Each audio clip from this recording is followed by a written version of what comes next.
এই artificial cherry blossom প্ল্যান্টগুলো তোমাদের কেমন লাগে আমি জানি না। এগুলো কিন্তু আমার বেশ ভালো লাগে। কিন্তু এগুলো যদি অনলাইন থেকে কিনতে যাই এগুলোর দাম কিন্তু অনেক বেশি। তাই চলো তোমাদেরকে কোনো রকম খরচ ছাড়াই আমি এগুলো বাসায় বানিয়ে দেখাই। এই গাছের ডালটা পড়ে থাকতে দেখে আমার মাথায় এই আইডিয়াটা এলো। তাই আমি গাছের ডাল এবং টিস্যু পেপার দিয়ে এই আর্টিফিশিয়াল চেরি ব্লসম গাছটি তোমাদেরকে বানিয়ে দেখাবো। আমি প্রথমে টিস্যু পেপারটিকে ফ্লাওয়ার শেপে কেটে নিয়েছি। তারপর রং মেশানো পানি দিয়ে আমি টিস্যু পেপারটা কালার করে নিয়েছি। তারপর এটাকে ড্রাই করে নিতে হবে। এরপর এটা রোদে শুকিয়ে নিতে হবে। আর এটা শুকাতে শুকাতে চলো তোমাদের সাথে একটা পার্সেল আনবক্স করি। আজকে এই কিউট ক্যান্ডেল বক্সটা আমাকে পাঠিয়েছে সন্ধ্যার আলো পেজ থেকে। ওরা আমাকে ৩টা সুন্দর কিউট ক্যান্ডেল গিফট করেছে।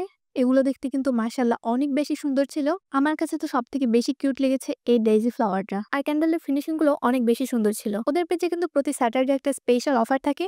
আমি ক্যাপশনে ওদের পেজ মেনশন করে দিয়েছি, তোমরা চাইলে সেখান থেকে পারচেজ করতে পারো। তো দেখো কথা বলতে বলতে আমাদের টিস্যুটা শুকিয়ে গেছে। এরপর আমার দেখানো প্রসেস ফলো করে তোমরা এই চেরি ব্লসম ফ্লাওয়ার গুলো বানিয়ে নিবে। আমি আগে থেকেই অনেকগুলো বানিয়ে রেখেছিলাম যেন ভিডিও বানাতে গিয়ে আমাকে কোনো ওয়েট করতে না হয়। এরপর আমি এই গাছের ডালটাতে হট গ্লু গান দিয়ে এই ফুলগুলো একটা একটা করে লাগিয়ে দিব।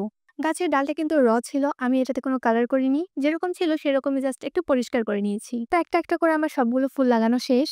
দেখো এটা কত বেশি প্রিটি হয়েছে। আর এটা দেখে মনেই হচ্ছে না এগুলো হাতে বানানো। এরপর আমি গাছের গোড়াটা বসানোর জন্য এই টিস্যু পেপারের রোলটা নিয়েছি। নিচটা যেন একটু ভারী হয় তাই আমি নিচে কতগুলো পাথর রেখে দিয়েছি। এরপর আমি একটা ফোম উপরে বসিয়ে এটা কেটে হট গ্লু গানের সাহায্যে আমি আমার গাছটা বসিয়ে দিব। তো দেখো আমার চেরি ব্লসম প্ল্যান্ট রেডি। ভিডিওটা ভালো লাগলে আমাকে ফলো করে দিও, লাইক কমেন্ট শেয়ার করতে ভুলো না। আর তোমরা চাইলে আমার ফেসবুক পেজ এবং ইউটিউব চ্যানেলটাও ফলো করতে পারো। দেখা হচ্ছে নেক্সট ভিডিওতে। টাটা।